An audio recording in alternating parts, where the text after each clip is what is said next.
سورہ الانعام میں ارشاد فرمایا اعوذ باللہ من الشیطان الرجیم ھذا صراطی مستقیمہ فاتبعوہ، یہ ہے میرا راستہ اور یہ صراط مستقیم ہے، اس سے السنہ نکلا ہے۔ اب صراطی کی نسبت مفسرین نے یا تکلم کی نسبت صراط اللہ کی طرف بھی کی ہے اور صراط سیدنا محمد صلی اللہ علیہ وآلہ وسلم کی طرف بھی کی ہے۔ اب یہ جو صراطی مستقیمہ کی ترکیب بیان کی، یہ سورہ فاتحہ میں ہی واضح کرتی۔ اعوذ باللہ من الشیطان الرجیم جب ارشاد فرمایا گیا اہدنا الصراط المستقیم، تو یہ ایک مرکب بنا دیا توصیفی۔ صراط وہی ہے جو مستقیم ہوتا ہے اور وہ ایک ہے، تو فرمایا کہ ہمیں سیدھی راہ کی ہدایت عطا کر، تو اس کا تعین کر دیا صراط الذین انعمت علیہم۔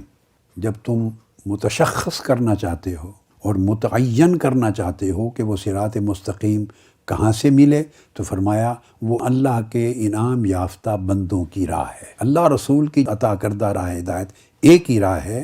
اس وقت دنیا میں ذہن میں رکھ لیں، اور دوسری کوئی جگہیں نہیں ہیں، دوسرے کوئی مراکز نہیں ہیں، دوسرے کوئی اماکن ایسے نہیں ہیں جہاں سے ان افراد کو پیدا کیا جا سکے جو الٹیمیٹلی اللہ کے انعام یافتہ بندے کہلائیں، اور صراط الذین انعمت علیہم یا صراط مستقیم کا تشخص اور تعین ان کے ذریعے عمل میں آئے، وہ صراط مستقیم کی پہچان بن سکے۔ ایک وقت تھا آقا علیہ الصلوۃ والسلام نے، حضور نبی اکرم صلی اللہ تعالیٰ علیہ وآلہ وسلم نے جب انسٹیٹیوشن کا اور نظام تعلیم و تربیت کا آغاز کیا مسجد نبوی سے، تو اس کے 3 رول تھے۔ ایک وہ مسجد تھی، ایک وہ مکتب مدرسہ تھا، اور ایک وہ خانقاہ تھی، یعنی تربیت گاہ تھی۔ عبادت گاہ بھی تھی، درس گاہ بھی تھی، اور تربیت گاہ بھی تھی، تاکہ لوگ یہاں سے جو تعلیم و تربیت کے فیض سے بہریاب ہو کے نکلیں، وہ صراط مستقیم کا عنوان بن سکے،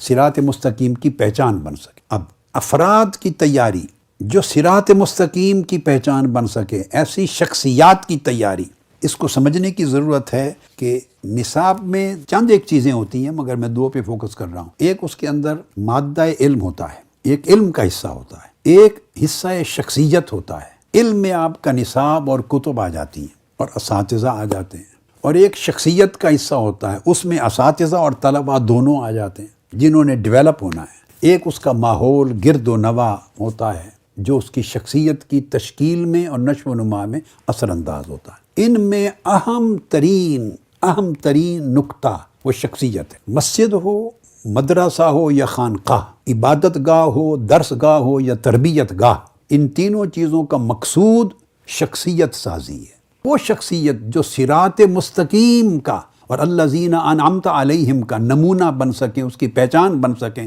اگر ہم ان شخصیتوں کو تشکیل کر رہے ہیں، نکال رہے ہیں ان مراکز سے، تو گویا ہم اس صحیح سمت بڑھ رہے ہیں، ہمارا فوکس ٹھیک ہے۔ اور اگر وہ شخصیتیں وجود میں نہیں آ رہی تو کہیں کوئی فالٹ ہے۔ شخصیت سازی یہ ان مراکز اور مدارس کا بنیادی کردار ہے۔ اب مساجد رہ گئیں، جس قدر بھی ان کا رول ہے آپ کے سامنے ہے۔ خانقاہیں اپنا رول انجام دینے سے قاصر ہو گئیں، وہاں صرف اب مزارات کی زیارت رہ گئی، مگر خانقاہیں روحانی اور اخلاقی تربیت فراہم کریں، وہ چیپٹرز بند ہو گئے۔ بدقسمتی، بہت بڑا نقصان ہوا امت مسلمہ کا، اس پہ اسباب ہیں، وہ بند ہو گئے۔ اب صرف جو چیز کھلی رہ گئی ہے وہ تعلیمی مراکز اور مدارس۔ اب مدارس کو درس گاہ بھی بنانا ہوگا، تربیت گاہ بھی بنانا ہوگا۔